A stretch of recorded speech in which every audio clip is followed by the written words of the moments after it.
नमस्कार, स्वागत है आप सभी का कालचक्र में। मैं हूं विपनेश माथुर और मेरे साथ हैं प्रश्न कुंडली विशेषज्ञ पंडित सुरेश पांडे जी। पंडित जी, बहुत बहुत स्वागत है। धन्यवाद।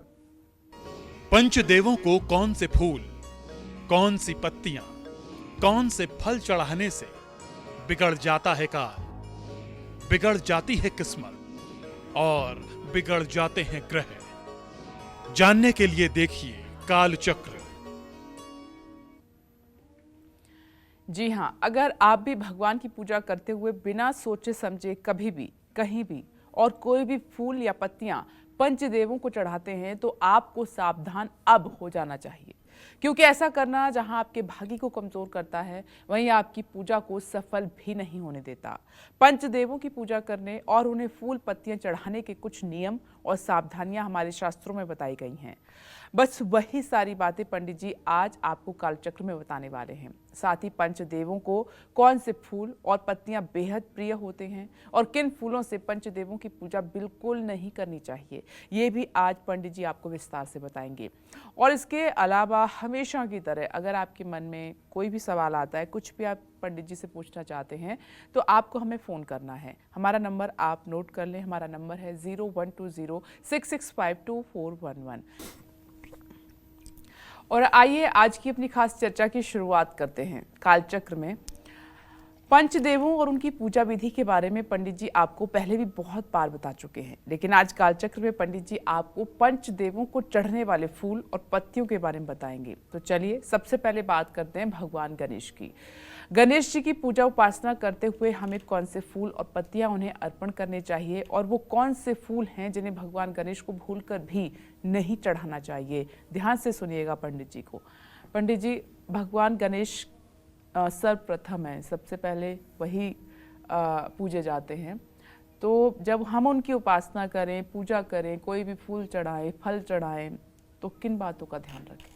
कलौ चंडी विनायको, आपने बिल्कुल सही कहा। सनातन धर्म में कोई छोटी से छोटी पूजा हो या बड़े से बड़ा यज्ञ हो, बिना गणेश के स्मरण के, बिना गणेश के आवाहन के, बिना गणेश के पूजन के किसी पूजा की शुरुआत, किसी यज्ञ अनुष्ठान की शुरुआत नहीं हो सकती है जी। इसलिए अग्रपूज्य हैं गणेश। तो भगवान गणेश को सबसे ज्यादा अगर कोई वस्तु प्रिय है तो वो है दुर्वा।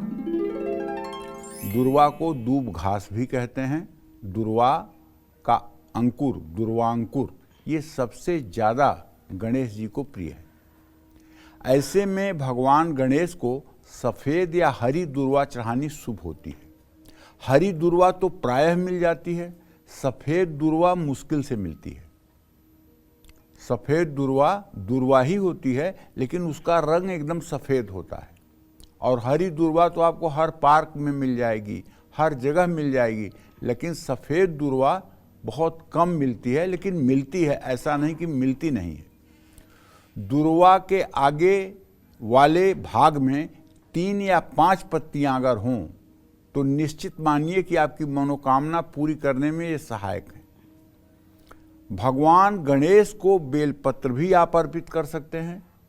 भगवान गणेश की उपासना में अशोक के पेड़ के पत्ते भी शुभ होते हैं। समी के पत्ते से भगवान गणेश की पूजा करना बहुत मंगलकारी होता है। केला, कनेर, आम, महुआ, मोंगरे का पत्ता, पीपल का पत्ता, भृंगराज, धतूरे का पत्ता, बेर का पत्ता, अपामार्ग का पत्ता और सेम का पत्ता, ये भी शुभ होता है। अब भगवान गणेश पर कौन से फूल और पत्तियां कभी नहीं चढ़ानी चाहिए, ये भी जान लीजिए। न तुलस्याम गणाधिपम, यानी गणेश जी को कभी भूल करके भी तुलसी पत्र नहीं चढ़ाना चाहिए। एक दिमाग में रख लीजिए कि गणेश जी को सब कुछ चढ़ाना चाहिए, तुलसी नहीं चढ़ानी चाहिए। कार्तिक महात्म्य में कहा गया है, गणेशम तुलसी पत्रई दुर्वा नैव तू दुर्वयायानी, यानी भगवान गणेश को तुलसी पत्र से और माँ दुर्गा की दुर्वा से कभी भी पूजा नहीं की जानी चाहिए। जैसे गणेश जी को अगर आप तुलसी नहीं चढ़ाएंगे तो उसी तरह से दुर्गा जी की स्थापना अगर आपने की है या दुर्गा पूजा आप कर रहे हैं तो भूल करके उनको दुर्वांकुर मत चढ़ा दीजिएगा, कि अरे गणेश जी को तो चढ़ता ही है, तो उनकी तो ये माँ लगती हैं, तो इनको भी चढ़ा दूं, ये बहुत बड़ा अनर्थ है। इसलिए माँ दुर्गा को कभी दुर्वा नहीं चढ़ाई जाती है, ये बात पक्की है। पौराणिक कथाओं के अनुसार गणेश जी ने तुलसी से विवाह का प्रस्ताव ठुकरा दिया था, जिससे नाराज होकर तुलसी ने उन्हें 2 विवाह का श्राप दे दिया था। भगवान गणेश को केतकी का फूल भी नहीं चढ़ाना चाहिए। जय मां विंध्यवासिनी। चर्चा हमारी जारी रहेगी, लेकिन हम अब शुरुआत कर रहे हैं राशिफल की। और सबसे पहले इसी क्रम में बात होती है मेष राशि की। कैसी रहेगी आर्थिक स्थिति आज आपकी, कामकाज कैसा रहेगा, रिश्ते और सेहत। साथ ही जानते हैं कि आज का उपाय आपके लिए क्या है, शुभ अंक और शुभ रंग।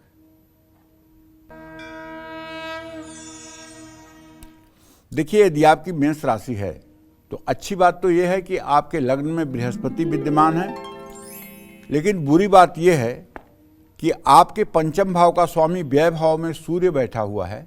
ये इस बात का संकेत कर रहा है, नवम से नवम भाव का स्वामी जब व्यय भाव में जाता है तो ज्योतिष कहता है कि ऐसा जातक यदि इस योग में यात्रा करता है तो धनहानि की संभावना होती है, कोई कीमती सामान खो सकता है। इसलिए यात्रा करते समय अपने वस्तु की और अपने कीमती वस्तुओं की पूरी हिफाजत करें। अगर आप नौकरी करते हैं तो ऑफिस में अपना आत्मविश्वास मजबूत रखें। दाम्पत्य जीवन को भी थोड़ा सा समय दें। ज़्यादा वर्कलोड से थकान महसूस होगी, ध्यान रखिएगा। और पैसों के लेन देन में भी सतर्कता बरतनी चाहिए। बहते जल में काले तिल आपको प्रवाहित करने चाहिए। शुभ अंक आपके लिए 8, शुभ रंग आपके लिए गोल्डन। जय मां विंध्यवासिनी। और अब बात करते हैं वृषभ राशि की। कैसी रहेगी आर्थिक स्थिति, कामकाज, रिश्ते और सेहत। साथ ही क्या है आज का उपाय, शुभ अंक और शुभ रंग।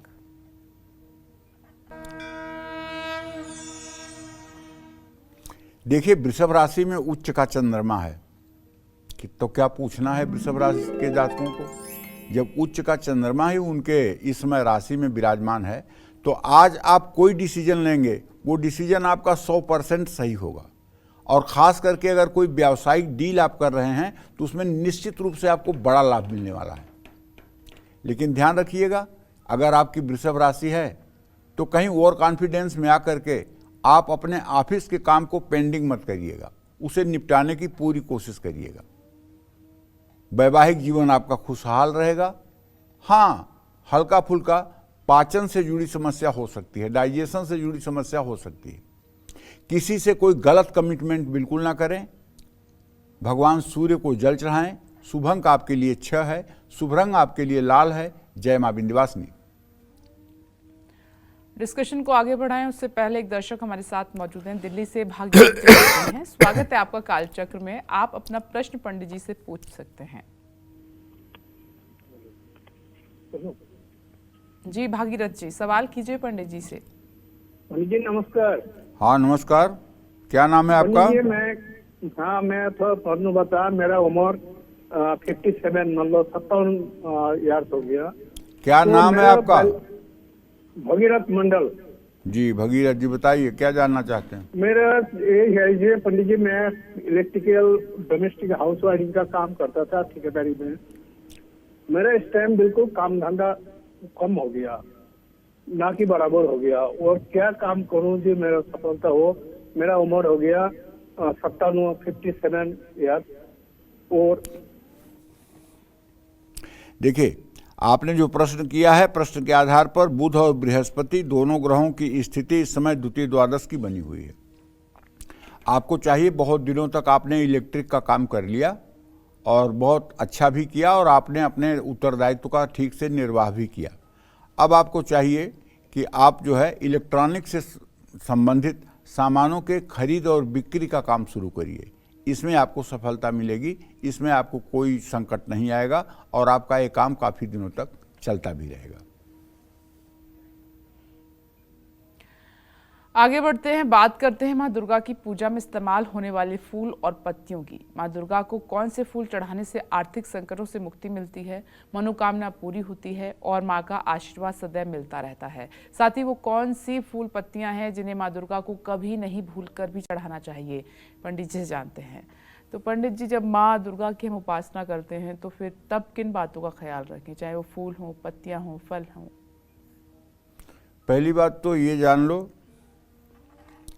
भगवान परम ब्रह्म परमेश्वर श्री कृष्ण की जो प्राण स्वरूपा देवी हैं उनका नाम है राधा, और जो बुद्धि स्वरूपा देवी हैं उनका नाम है दुर्गा। राधा का मंत्र है षडाक्षर खडाक्षर श्री राधायै स्वाहा, देवी भागवत में लिखा हुआ है। और दुर्गा का मंत्र है ऐं ह्रीं क्लीं चामुंडाय विच्चे, नवार्ण मंत्र। ये परम ब्रह्म परमेश्वर की बुद्धि स्वरूपा देवी हैं और सारे देवियों का आविर्भाव इन्हीं से होता है। तो माँ दुर्गा को लाल रंग के फूल ज़्यादा अर्पित करने चाहिए, जैसे लाल गुलाब, गुड़हल। ऐसा करने से आर्थिक संकट से मुक्ति मिलती है। मानस पूजा में वर्णन आता है, कहलारोत्पल नाग केसर सरोजाख्यावली मालती मल्ली कैरव के तकादि कुसुमयी रक्ताशुमाराधि पुष्पैमाल्य भरेण सुरभिणा नाना रसस्रोतसा ताम्रम भोज निवासिनीं भगवतीं श्री चंडिकां पूजये। तो मानसिक पूजा में भी इन्हीं पुष्पों की माला माता को समर्पित करने की बात की गई है। माँ दुर्गा को अपामार्ग का फूल बहुत प्रिय है। माँ दुर्गा को गुलदाउदी का फूल और बट वृक्ष के फूल बहुत पसंद हैं। कमल और शंख पुष्पी का फूल भी माँ दुर्गा को अर्पित कर सकते हैं। बेला, चमेली, केसर, सफ़ेद और लाल फूल, सफ़ेद कमल, पलाश, तगर, अशोक, मौलीश्री, कुंद, लोथ, कनेर, आक, शीशम और अपराजिता के फूलों से देवी की पूजा की जाती है। अब मैं आपको बताता हूं कि माँ दुर्गा पर कौन से फूल और पत्तियां कभी नहीं चढ़ानी चाहिए। तगर यानी सुगंध वाला का फूल, हरसिंगार, सफ़ेद मंदार, मालती, भंगरैया और आंवला के फूलों से भगवती दुर्गा की उपासना कभी नहीं करनी चाहिए। और माँ दुर्गा पर पहले भी बता चुका हूँ, फिर बता रहा हूँ, दुर्वा माने दूब घास और तुलसी के पत्ते अर्पित करने से बचना चाहिए। जय माँ विंध्यवासिनी। मिथुन राशि की हम बात करें उससे पहले पंडित जी, क्या ऐसा होता है अमूमन कोई फूल नहीं है तो हम चाहे देवी की उपासना कर रहे हैं या ईश्वर की उपासना कर रहे हैं, तो गेंदे का फूल एक ऐसा फूल है कि हम उससे उपासना कर सकते हैं अगर कोई फूल नहीं है किसी भी देवी देवता की? हाँ, बिल्कुल कर सकते हैं। किसी भी देवी देवता के पूजा में गेंदे का फूल जो है वो त्याज्य नहीं है और ये अक्सर मिल भी जाता है। और आपको बताऊं कि अगर घर घर में रहता है, अगर गेंदे का भी फूल न मिले तो देखो, पूजा जो होती है ना, भगवान जो है वस्तु के भूखे नहीं हैं, भगवान भाव के भूखे हैं। भगवान हमारा भाव देखते हैं जी, कि हम किस भाव से भगवान को क्या समर्पित कर रहे हैं। जैसे दुर्योधन ने भगवान को पवाने के लिए 56 प्रकार के भोज रखे थे, लेकिन भगवान ने उसे ठोकर मार दिया और विदुरानी के घर आकर के उन्होंने केले के छिलके खा लिए और वाह वाह करते हुए। ऋषि मुनि हाथ जोड़कर खड़े थे कि प्रभु मेरी तरफ भी निहारें, लेकिन वो केवल ये पूछ रहे थे सबरी माता का घर कौन है, सबरी माता का घर कौन है। और ये पूछते हुए आगे बढ़ते चले गए और सबरी के आश्रम पर पहुंच करके उन्होंने सबरी के जूठे बेर खाए और हर बेर खाते हुए उन्होंने कहा वाह क्या स्वाद है, वाह क्या स्वाद है। ठीक है, तो भगवान निश्चित रूप से भाव के भूखे हैं जी। और भगवान ज्ञान गम्य नहीं है, भगवान भाव गम्य है। भगवान को अगर कोई सोचे कि मैं ज्ञान के बल से भगवान को जान जाऊंगा, वो मूर्ख होगा। जान सोई जेह देह जनाई और जानत तुम्हें हो जाई। जब उनको जो जान लेता है तो उन्हीं के स्वरूप हो जाता है। तो कहने का आशय ये है कि फूल हमारे पास न हो कोई बात नहीं, हमें आंख बंद करके मन में जब सोचना ही है तो दरिद्रता क्यों, कमल के फूल की कल्पना करनी चाहिए जी। और खास करके सोने के कमल के फूल का। एक सुनहला कमल का फूल है जो होता नहीं है, सुनहला कमल का फूल है, मेरे अंजुली में रखा हुआ है। अब मैं इसे माँ लक्ष्मी या दुर्गा के श्री चरणों में समर्पित कर रहा हूँ। मैया इस पुष्प को, मेरे इस मानसिक पुष्प को स्वीकार कर लेना।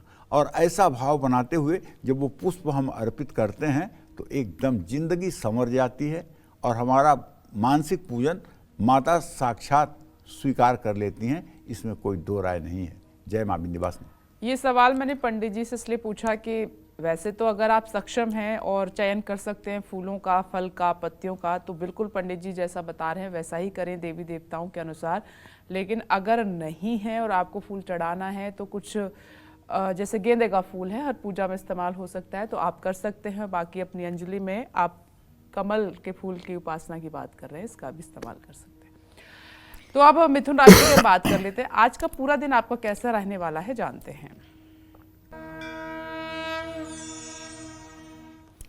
देखिए भाई, अगर आपकी मिथुन राशि है तो मैं तो आपसे ये कहना चाहता हूँ कि आपका राशि स्वामी बुध इस समय अपनी नीच राशि में है, 15 डिग्री पर है, सूर्य के और राहु के साथ है।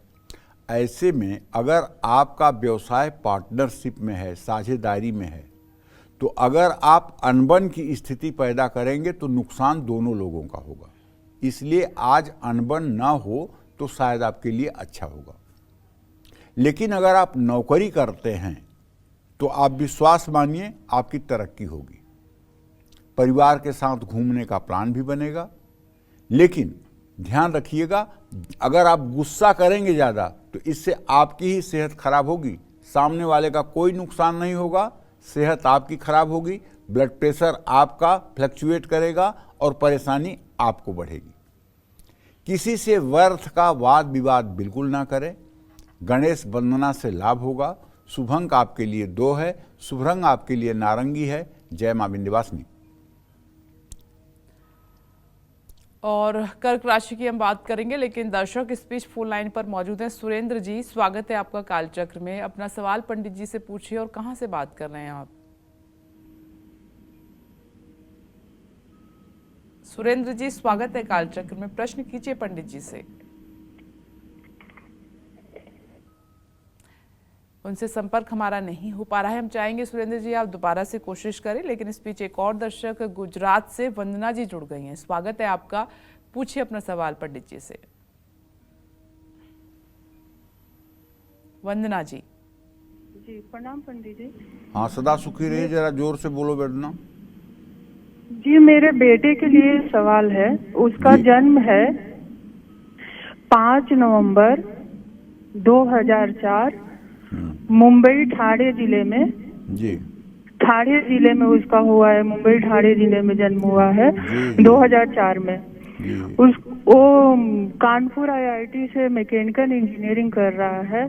तो उसका भविष्य कैसा रहेगा और वो किस लाइन में वो जाएगा तो उसका अच्छा रहेगा? वो कभी बोलता है IAS बनना है, कभी बोलता है मुझे मतलब CO बनना है, ऐसा वो करता है। देखो, सही बात यह है वंदना, जो तुमने प्रश्न किया है, तुम्हारे पुत्र भाव का स्वामी बुध है और उससे द्वितीय सप्तम के स्वामी बुध बृहस्पति हैं, जिनका इत्तेसाल शीघ्र होने वाला है। तुम्हारे बेटे का भाग्य बहुत अच्छा है, इसमें कोई दो राय नहीं। लेकिन UPSC या IAS बनना केवल उसके एक दिमाग का थोड़े समय के लिए एक कोलाहल है। सचमुच में तो IES बनेगा। वो इंडियन इंजीनियरिंग सर्विसेज के एग्ज़ाम देगा और उस एग्ज़ाम में ये क्वालिफाई करेगा। IES यही ये करेगा, देख लेना, एकदम पूरी गारंटी के साथ कह रहा हूँ। और दूसरी बातें अभी उसकी कल्पना लोक की बातें हैं, उन कल्पना लोक की बातों में आपको समर्थन करते रहना चाहिए। ये आपको कभी नहीं कहना चाहिए कि तुम ये नहीं कर सकते, तुम वो नहीं कर सकते, तुम ऐसे नहीं कर सकते, तुम वैसे नहीं कर सकते, ये सब बातें नहीं। आपको ये कहना चाहिए कि अभी जो कर रहे हो उस पर मन लगाओ, आगे जो करोगे उस पर मन लगाना। अभी जो कर रहे हो उसको पूरे समर्पण के साथ करो, आगे जो करोगे वो तुम्हारा निर्णय ठीक ही होगा, ऐसे कहना चाहिए। क्योंकि मनुष्य के मन में हर समय विचार जो है परिवर्तनशील रहते हैं। 1% से भी कम इंसान हैं जिनके लक्ष्य एक होते हैं और वो कभी अपरिवर्तनीय होते हैं, कभी वो परिवर्तन नहीं होते हैं। ऐसे लोग संसार में बहुत दुर्लभ हैं। बाकी मन है, मन की स्थिति बनती बिगड़ती रहती है। कभी आदमी के अंदर कामनाएं हावी हो जाती हैं, कभी आदमी के अंदर क्रोध हावी हो जाता है, कभी आदमी के अंदर भय हावी हो जाता है, कभी आदमी के अंदर शोक हावी हो जाता है। तो इस तरह से मन की ये अवस्थाएं हैं। मन की अवस्थाओं के अनुरूप मनुष्य के विचार बदलते रहते हैं। तो आप उसको प्रोत्साहित करिए कि बेटा तुम जो करोगे वो अच्छा ही करोगे, और जो कर रहे हो वो भी अच्छा है। इसलिए इन सब बातों की चिंता छोड़ करके पहले आज का जो है समय इसको अच्छा बनाओ, आगे अच्छा बन जाएगा। जय मां विंध्यवासिनी।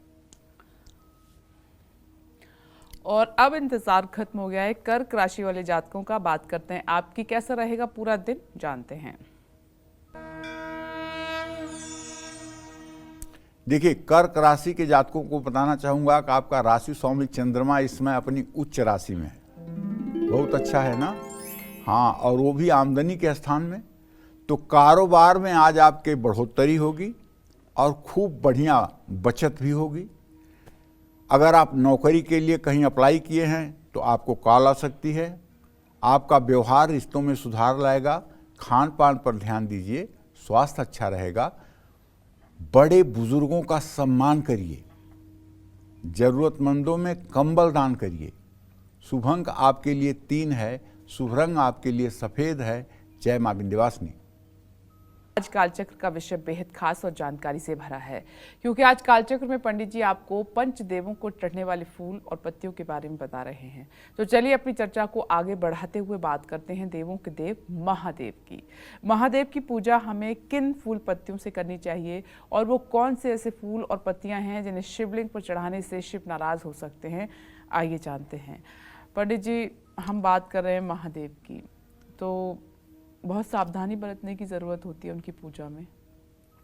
देखो बेटा, उनकी पूजा में सावधानी बरतने की तो ज़रूरत होती है, लेकिन देवाधिदेव महादेव इस सृष्टि के कण कण में विराजमान है।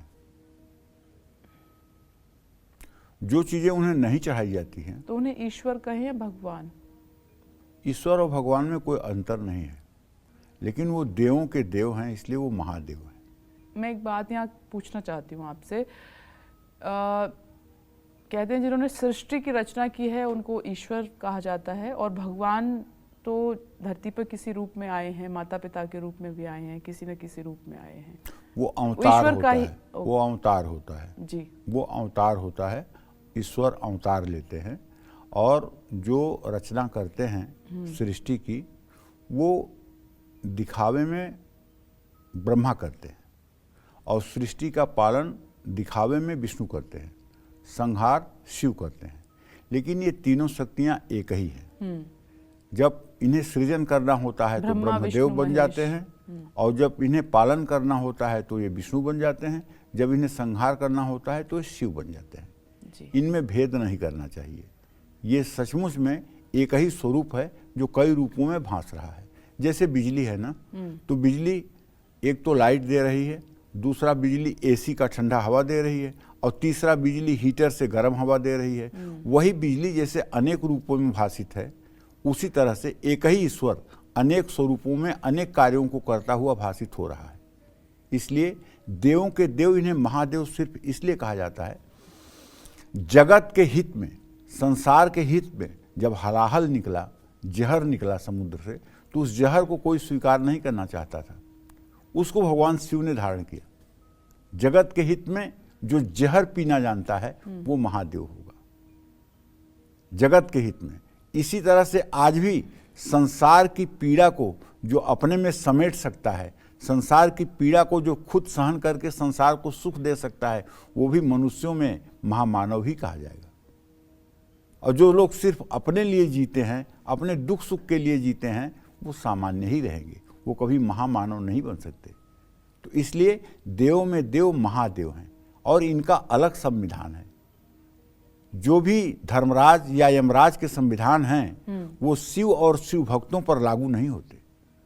शिव और शिव भक्तों पर वो संविधान लागू नहीं होते। इसीलिए कहा गया है, सकल अमंगल मेटन हारी, भाव्यु मेट सकहि त्रिपुरारी। जो भी लिखा हुआ है विधाता का, उसको अगर कोई मिटाने की क्षमता रखता है तो भगवान शिव रखते हैं।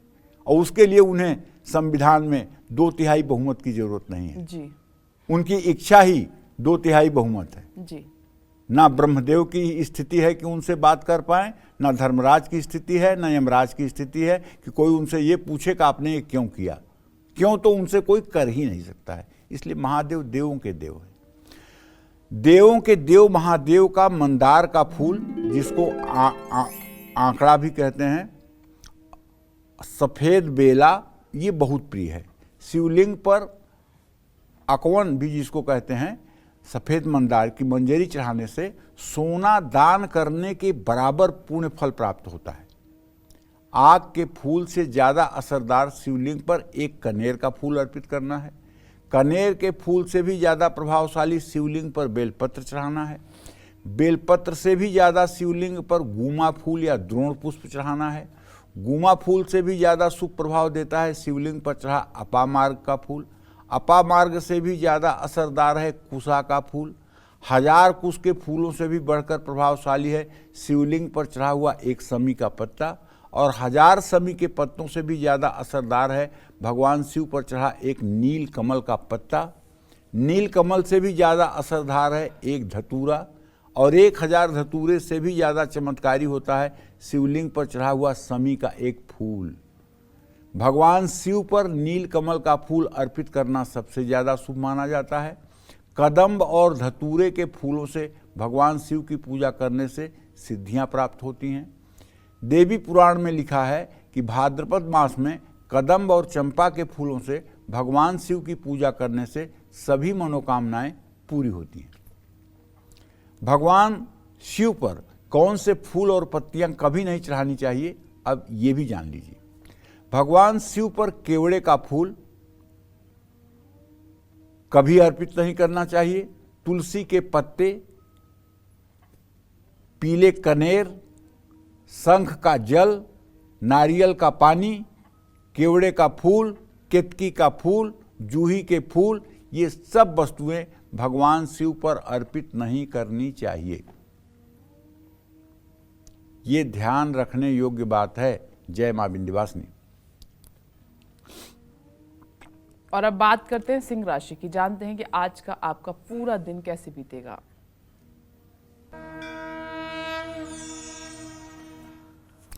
देखिए, आपकी राशि अगर सिंह राशि है तो आपका राशि स्वामी इस समय मीन राशि में अभी अभी गोचर करके गया है, अभी 1 डिग्री पर भी नहीं पहुंचा है। अगर आपका पेमेंट कहीं रुका हुआ है तो आपके 10वें भाव में उच्च का चंद्रमा संकेत कर रहा है कि अगर व्यावसायिक पैसा आपका कहीं रुका हुआ है तो वो पेमेंट आज आपको रिलीज हो जाएगी। ऑफिस में सहकर्मी आपका साथ देंगे। किसी पुराने दोस्त से आपकी मुलाकात होगी। नकारात्मक सोच आपकी सेहत को बिगाड़ सकती है। जल्दबाजी में आपको कोई हस्ताक्षर नहीं करना चाहिए। शिवलिंग पर जल चढ़ाना चाहिए। शुभ अंक आपके लिए 1 है। शुभ रंग आपके लिए भूरा है। जय मां विंध्यवासिनी।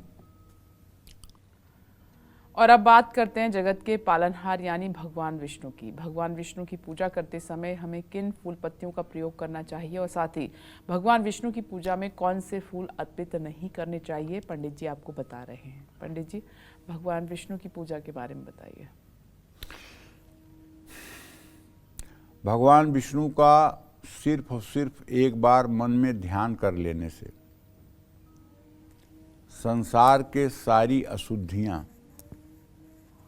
और सारी अपवित्रता दूर हो जाती है। ओम अपवित्रः पवित्रो वा सर्वावस्थां गतोऽपि वा यः स्मरेत पुंडरीकाक्षं सहवायाभ्यंतरः शुचि। पुंडरीकाक्ष कौन है? भगवान श्री हरि विष्णु हैं। भगवान श्री हरि विष्णु का ज्यों ही आप हृदय में स्मरण करते हैं त्यों ही आप अंदर और बाहर से पवित्र हो जाते हैं। जल से तो केवल आप ऊपर से मार्जन करके पवित्र होते हैं, आपके अंतः की गंदगी तो बनी रहती है, लेकिन श्री हरि विष्णु का हृदय में ध्यान करते ही अंतर और बाहर दोनों जगह पवित्रता हो जाती है। पद्म पुराण के अनुसार भगवान विष्णु को चंपा का फूल अर्पित करने से हर तरह के पाप नष्ट होते हैं और मनोकामना पूरी होती है। जूही और चंपा से श्रीहरि की पूजा करने से सौभाग्य और समृद्धि में वृद्धि होती है। जीवन से हर दोष को दूर करने के लिए श्रीहरि को तुलसी जरूर अर्पित करें। कुछ मिले या न मिले भगवान विष्णु को अर्पित करने के लिए, लेकिन तुलसी इकलौती अगर रहेगी तब भी पूजा पूरी हो जाएगी। और सारे विश्व के फूल अर्पित कर दीजिए, अगर तुलसी नहीं है तो पूजा अधूरी है। ये भगवान ने तुलसी को वचन दिया है कि जब तक तुम मेरे पूजा में सम्मिलित नहीं होगी तब तक उस पूजा को मैं स्वीकार ही नहीं करूंगा। पारिजात, मालती, कदम्ब, केवड़ा, कमल, गुलाब, मोंगरा, कनेर, गेंदा, ये सब भगवान विष्णु की पूजा में प्रयोग किए जा सकते हैं। अशोक के पेड़ के फूल भी श्रीहरि को प्रिय हैं। श्रीहरि विष्णु को शमी पत्र, बेलपत्र और दुर्वा भी चढ़ाई जा सकती है। भृंगराज के पत्ते, कुशा, अपामार के पत्ते भी विष्णु पूजा में प्रयोग किए जा सकते हैं। अब मैं आपको बताता हूँ भगवान विष्णु की पूजा में कौन से फूल अर्पित नहीं करने चाहिए। भगवान विष्णु की पूजा में अगस्त के फूल का प्रयोग न करें। भगवान विष्णु की प्रतिमा पर चावल अर्पित नहीं करना चाहिए, अक्षत जिसको कहते हैं, नहीं अर्पित करना चाहिए।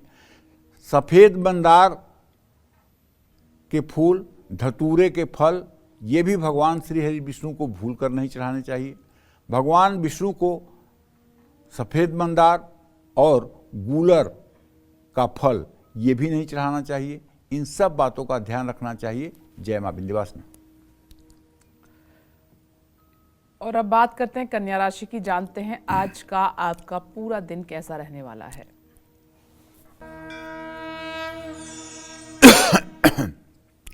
कन्या राशि में इस समय केतु की स्थिति है, आपको पता ही है।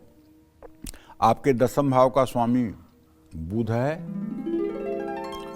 और आपके भाग्य भाव का स्वामी शुक्र है, जहां उच्च का चंद्रमा बैठा हुआ है। चूंकि आज आपकी निर्णय क्षमता अच्छी रहेगी, इसलिए अगर आप कहीं पैसा लगाना चाहते हैं तो बेफिक्र होकर के आप निवेश करिए, आपको लाभ मिलेगा, ऐसा मेरा मंतव्य है। ऑफिस में अपना काम आपको दूसरों के भरोसे पर नहीं छोड़ना चाहिए और परिवार में अनबन न हो, इसका पूरा प्रयास करना चाहिए। बाहरी खान पान आपके स्वास्थ्य को बिगाड़ सकता है। ज़्यादा गुस्सा आर्थिक नुकसान का कारण बनेगा। गौरी शंकर मंदिर में या भगवान शिव के मंदिर में, शिवालय में जाकर के साफ सफाई में श्रमदान करना चाहिए। शुभ अंक आपके लिए 9 है, शुभ रंग आपके लिए पीला है। जय मां विंध्यवासिनी।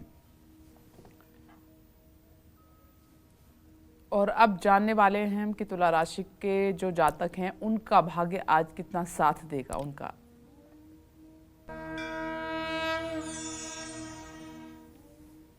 देखिए, तुला राशि के जातकों को बताना चाहूंगा कि आपके 7वें भाव में इस समय बृहस्पति की स्थिति है।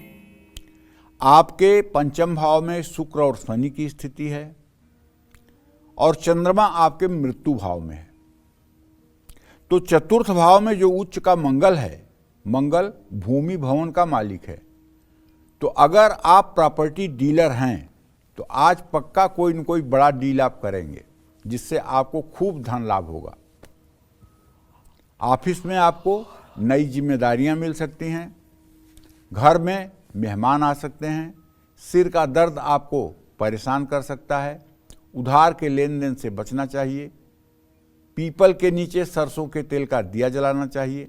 शुभ अंक आपके लिए 6 है, शुभ रंग आपके लिए ग्रे है। जय मां विंध्यवासिनी। इंदौर से मोना जी इस वक्त हमारे साथ मौजूद हैं। स्वागत है आपका कालचक्र में। अपना सवाल पंडित जी से पूछिए। पंडित जी प्रणाम। हाँ, सदा सुखी रहो बेटा। पंडित जी, मेरे 2 प्रश्न है। मैं अपने बेटे के बारे में जानना चाहती हूँ। मेरे बड़े बेटे की जन्म 8/6/2010 और छोटे बेटे का 25/1/2013। पंडित जी, दोनों अपना स्पोर्ट्स में कैरियर बनाना चाहते हैं। चलो ठीक है, मैं पहले बेटे के बारे में बता देना चाहता हूं कि तुम्हारे बड़े बेटे के 10वें भाव का स्वामी बुध है और बृहस्पति से द्वितीय द्वादश है। स्पोर्ट में करियर बनाना चाहते हैं, उसके लिए मेरी शुभकामना। लेकिन इनको ये कहो कि स्पोर्ट में करियर जरूर बनाइए, स्पोर्ट में, लेकिन पढ़ाई को भी करते रहिए, क्योंकि जो मुझे लग रहा है उसके आधार पर खेल इनके जीविका का साधन नहीं हो सकता। खेल इनके लिए मनोरंजन का साधन हो सकता है, स्वास्थ्य अच्छा रखने के लिए साधन हो सकता है, लेकिन खेल में इनकी आजीविका चलेगी, ये अपने जीवन का निर्वाह करेंगे, ऐसा नहीं है। इसलिए इन्हें पढ़ाई पर भी ध्यान देना चाहिए और दोनों बेटों को पढ़ाई पर ध्यान देना चाहिए। पढ़ाई से खिलवाड़ करके खेल न खेलें, खेलें लेकिन पढ़ाई को पूरी तरजीह मिलनी चाहिए। जय मां विंध्यवासिनी। चलिए अब बात करते हैं सूर्य भगवान की, कि इस फूल से सूर्य भगवान की पूजा करने से हमें उत्तम फल की प्राप्ति होती है। कौन सा फूल सूर्य उपासना के लिए बेहद शुभ माना गया है, साथ ही सूर्य उपासना में किन फूल और पत्तियों का प्रयोग करना हमारे शास्त्रों में वर्जित बताया गया है, पंडित जी बताएंगे। पंडित जी बताइए। देखिए, भगवान सूर्य, भविष्य पुराण के अनुसार भगवान सूर्य को कनेर का फूल अर्पित करने से बहुत लाभ मिलता है। बेला का फूल भगवान सूर्य को अर्पित करने से व्यक्ति उत्तम सुख भोगता है। सनातन धर्म के प्रमुख देवता हैं सूर्य नारायण। सुबह सनातनी का शुरुआत जो होता है ना, स्नान करने के बाद सूर्य को अर्घ देने से ही होता है। पहले सूर्य को अर्घ देगा, उसके बाद प्राणायाम करेगा, गायत्री करेगा, उसके बाद दूसरे देवी देवताओं की पूजा शुरू होती है। इसलिए हर सनातन धर्मी के लिए सूर्य जो है वो प्रथम, सुबह उठने के बाद वो प्रथम पूज्य देवता है। इससे सौभाग्य की भी प्राप्ति होती है। मंदार के फूल भगवान सूर्य को अर्पित करने से अगर किसी को लिकोडर्मा की शिकायत है, कुष्ठ रोग है, और वो सफ़ेद मंदार का फूल जल में डाल करके सूर्य को नित्य अर्घ दे तो उसमें भी राहत मिलेगी। बेलपत्र से पूजा करने से संपत्ति का सुख मिलता है। मौलीश्री के फूलों से पूजा करने से मनचाही जीवन संगिनी मिलती है। पलाश के फूलों से भगवान सूर्य की पूजा करने से अरिष्ट शांत होती है। बेला के फूल या कमल के फूल से सूर्य की उपासना करने से सूर्यलोक की प्राप्ति होती है। अब कौन से फूल और पत्तों से भगवान सूर्य की उपासना प्रयोग में नहीं करनी चाहिए, ये मैं आपको बताता हूँ। जैसे बेलपत्र, समीपत्र, भंगरैया की पत्ती, तुलसी, काली तुलसी के पत्ते और कमल के पत्ते सूर्य भगवान को अर्पित ना करें। धतूरा, अपराजिता के फूल भी सूर्य को नहीं चढ़ाए जाने चाहिए। जय मां विंध्यवासिनी। वृश्चिक राशि की बात करें उससे पहले कॉलर हमारे साथ मौजूद हैं। नेहा जी दिल्ली से जुड़ गई हैं। स्वागत है आपका कालचक्र में। अपना प्रश्न पंडित जी से पूछिए। जय माता जी पंडित जी। जय मां बेटा। मेरा नाम नेहा है, मैं नई दिल्ली से बात कर रही हूँ। मेरा जन्म 22 मई 2008 बृहस्पतिवार शाम 4:30 बजे हुआ है। मुझे ये पूछना है कि मैंने अभी 9वीं कक्षा की परीक्षा ही दे रही हूँ, क्या मैं इसमें सफल हो पाऊंगी या नहीं? 100% सफल हो जाओगी। ऐसा क्यों पूछ रही हो? ये तो तुम्हारे लिए बहुत छोटी बात है, लेकिन तुम पूछ इसलिए रही हो कि पढ़ाई में जितना तुम्हें मेहनत करना चाहिए उतनी मेहनत तुमने नहीं किया है। तो देखो बेटा नेहा, एक बात समझ लो कि मनुष्य के लिए, मनुष्य कोई कबूतर नहीं है कि उसका जो भाग्य भगवान ने लिख दिया है वही भोगना है। मनुष्य चाहे तो अपने कर्मों से अपने भाग्य को बदल सकता है। तुम अगर पढ़ाई में मन लगा दो और पढ़ाई में पूरा अपना मन लगा दो, पूरे ध्यान के साथ मन में संकल्प ले लो कि मुझे दुनिया में कुछ करना है, कुछ बन के दिखाना है, तो आपको ये कभी पूछने की नौबत ही नहीं आएगी कि मैं पास होऊंगी कि फेल। आप पास होने की बात कह रही हो, मैं तो कह रहा हूँ कि आप बहुत ऊंचाई को छू सकती हो। केवल आप अपने आप को एक विद्यार्थी समझ करके और अपने पढ़ाई के प्रति पूरा समर्पित हो जाइए। बस रास्ता तो आगे भगवान देने वाले हैं और सफलता तो आपको मिलेगी ही। 9th क्या, 10th में भी आपके अच्छे रिजल्ट आएंगे, 12th में भी आपके अच्छे रिजल्ट आएंगे। लेकिन अगर आप तन्मयता के साथ लग जाओ तो नेहा, आपके माता पिता का भी गौरव बढ़ेगा और आपका भी जीवन सुखमय रहेगा। जय मां विंध्यवासिनी। और अब वृश्चिक राशि की बात कर लेते हैं। कैसा रहेगा आज का पूरा दिन आपका? देखिए, वृश्चिक राशि का स्वामी मंगल तृतीय भाव में अपनी उच्च राशि में बैठा हुआ है और व्यय भाव का स्वामी शुक्र जो है वो चतुर्थ शुभ भाव में है। व्यर्थ का खर्च मुसीबत में डाल सकता है। अनायास वाहवाही में आप कुछ खर्चा करेंगे, जिसके कारण आपका जेब टाइट हो जाएगा।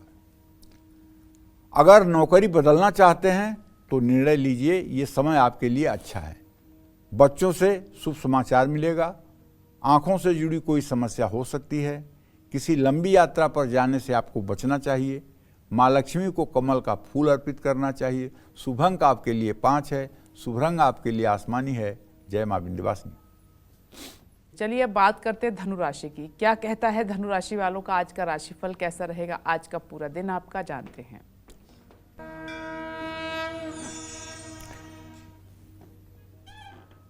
तो धनु राशि के जातकों को बताना चाहूँगा कि आपको पता ही है कि इस समय आपके राशि स्वामी बृहस्पति महाराज मेष राशि में गोचर कर रहे हैं, जो आपके राशि से पंचम भाव है। किसी पुराने निवेश से बहुत बढ़िया धन लाभ होने की संभावना बनी हुई है। लेकिन एक बात बताऊं, आपके दसम भाव में जो केतु है और आज इसका जो चंद्रमा से पंचम नवम संबंध हो रहा है, अगर आप नौकरी करते हैं तो ऑफिस में आज बेवजह किसी अधिकारी से विवाद हो सकता है। इसलिए आज कोशिश करें किसी तरह का आर्गूमेंट ना करें। मेरा सुझाव आपके लिए यही है। हाँ, अगर पिता से कोई मतभेद है तो निश्चित रूप से उनके पैरों के पास बैठ करके मतभेद समाप्त कर लीजिए। कोई पुरानी चोट अगर आपको है तो वो फिर आपको परेशान कर सकती है। सावधानी बरतें और गाड़ी चलाते समय खूब सतर्क रहें। धार्मिक कार्यों में योगदान दें। शुभ अंक आपके लिए 7 है। शुभ रंग आपके लिए नीला है। जय मां विंध्यवासिनी। बात होगी मकर राशि की। चलिए जानते हैं कि आज आपका भाग्य आपका कितना साथ देगा। देखिए, भले ही मकर राशि में उच्च का मंगल है, लेकिन वो एकदम इस समय जो स्थिति है उसकी एकदम बाल्य अवस्था की है। 29 अंश 41 कला पर है।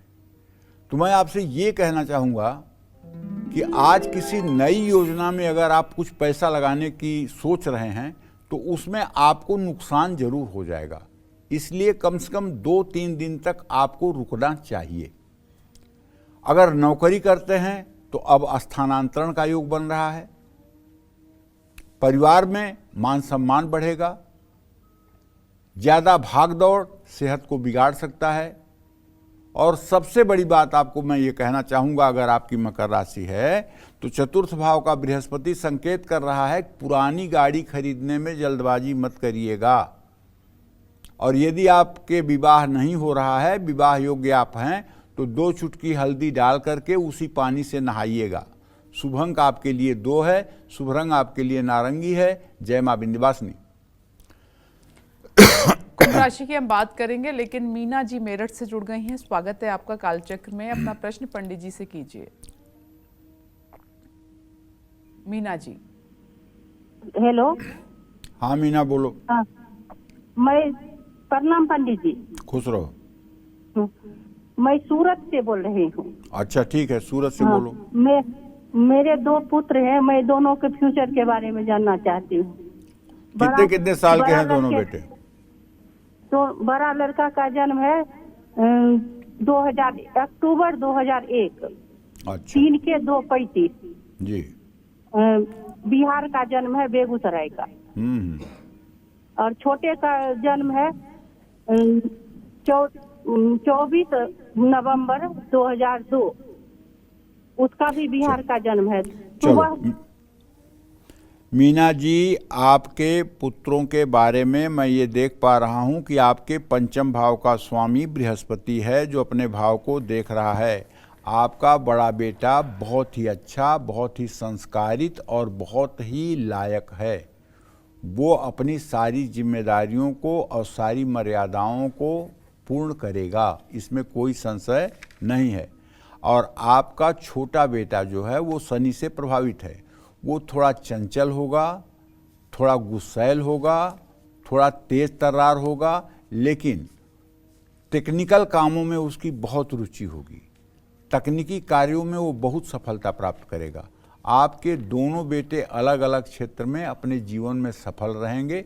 वो कभी किसी के मोहताज नहीं बनेंगे, कभी किसी की हेल्प नहीं मांगेंगे और वो सुखी जीवन व्यतीत करेंगे। आप एकदम निश्चिंत रहिए। हाँ, आप चाहें तो हर सोमवार को शिवालय में जाकर के शिवलिंग पर जल, दूध और बेलपत्र चढ़ाया करें। इससे आपके दोनों बेटे निरोगी रहेंगे, कभी बीमार नहीं पड़ेंगे और कभी उनका भाग्य साथ नहीं छोड़ेगा। जय मां विंध्यवासिनी। चलिए बात करते हैं कुंभ राशि वालों की, जानते हैं आज उनका भाग्य कितना मजबूत रहेगा।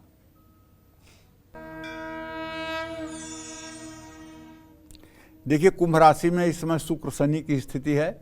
किसी अपने सहयोगी व्यक्ति के परामर्श से अगर आप कहीं धन लगा रहे हैं तो उससे धन लाभ होगा। ऑफिस में आपको नई जिम्मेदारियां मिल सकती हैं। बच्चों के साथ घूमने का प्लान बनेगा। स्वास्थ्य ठीक रहेगा। योग प्राणायाम करें। किसी को अपनी गाड़ी ना चलाने दें। ज़रूरतमंदों में अन्न दान करें। शुभ अंक आपके लिए 5 है। शुभ रंग आपके लिए नीला है। जय मां विंध्यवासिनी।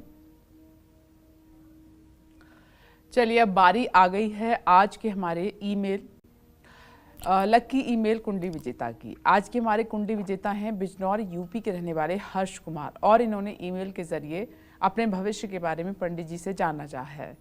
और हर्ष जी इस वक्त हमारे साथ फोन लाइन पर मौजूद भी हैं। हर्ष जी, आपका बहुत बहुत स्वागत है। पंडित जी के पास आपकी डिटेल है, आप अपने प्रश्न पूछिए पंडित जी से। पंडित जी हाँ बोलिए। जी, मैं अपने भविष्य के बारे में पूछना चाहता हूँ कि मेरी गवर्नमेंट जॉब लगेगी या प्राइवेट, किसके योग है। मैं बहुत कंफ्यूज हूँ अपने करियर को लेकर, मार्गदर्शन दीजिए। और मैं अपने बड़े भाई के बारे में भी पूछना चाहता हूँ।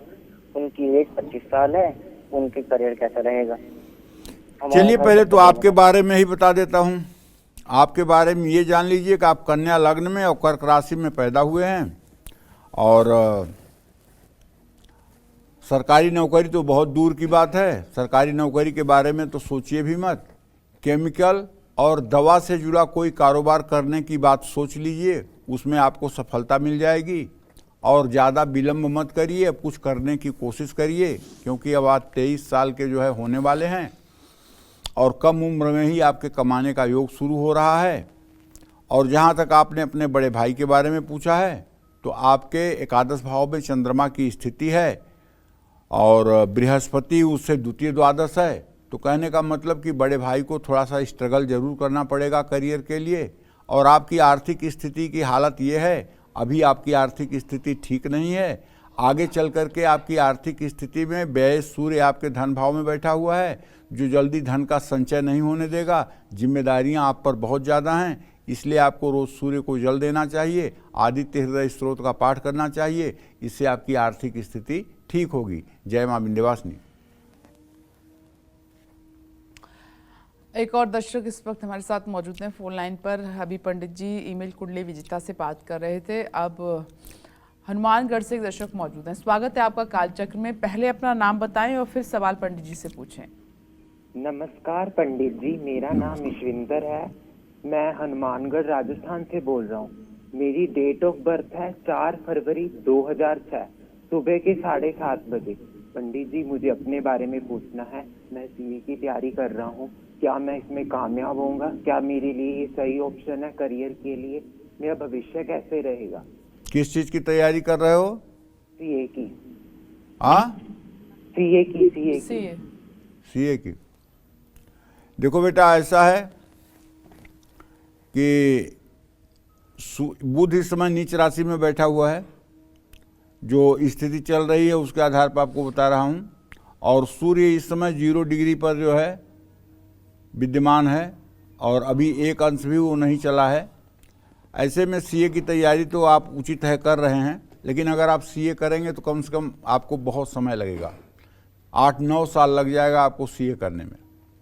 उससे ज़्यादा अच्छा है कि आप मतलब कि कुछ कॉमर्स की पढ़ाई करके और उसके बाद बैंकिंग में अपने नौकरी के लिए कोशिश करें। उससे आपको नौकरी भी मिल सकती है और सफलता भी मिल सकती है।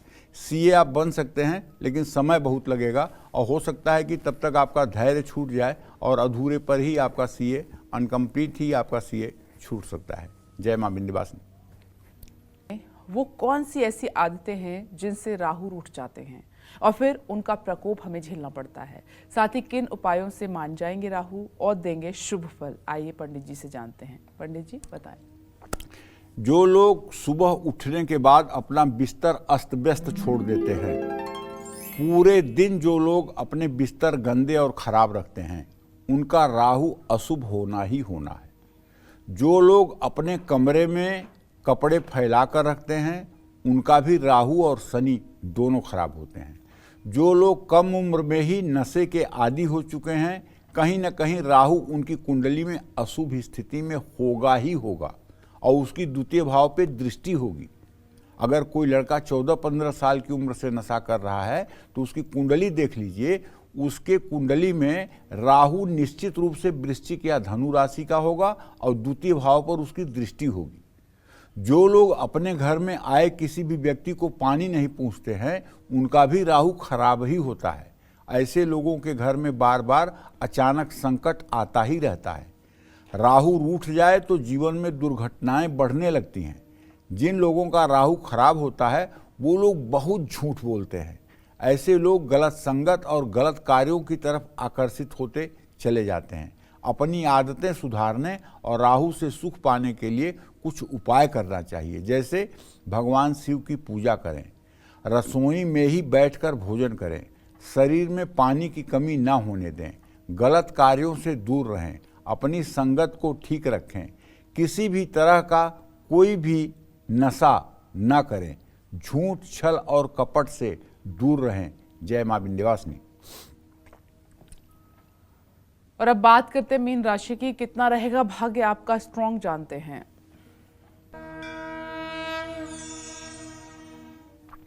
आपकी राशि में बुधादित्य योग जरूर है, लेकिन राहु भी साथ में है।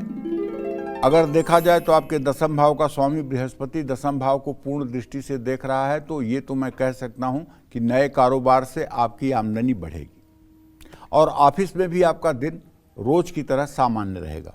और सबसे अच्छी बात यह है कि परिवार में खुशनुमा माहौल रहेगा। मन शांत रखिए, स्वास्थ्य भी अच्छा रहेगा। आलस्य बिल्कुल मत आने दीजिए। गुड़ का दान करिए। शुभ अंक आपके लिए 6 है। शुभ रंग आपके लिए गुलाबी है। जय मां विंध्यवासिनी। पंडित जी, आपका बहुत बहुत धन्यवाद इतनी अहम जानकारी दर्शकों को बताने के लिए। और इसी के साथ उम्मीद करते हैं कि आज का हमारा विषय आपको बहुत पसंद आया होगा। कल फिर एक नए विषय और आपकी परेशानियों को दूर करने के लिए ढेरों उपाय लेकर आएंगे हम पंडित सुरेश पांडे जी के साथ। तब तक के लिए कालचक्र की टीम को दीजिए इजाजत। नमस्कार।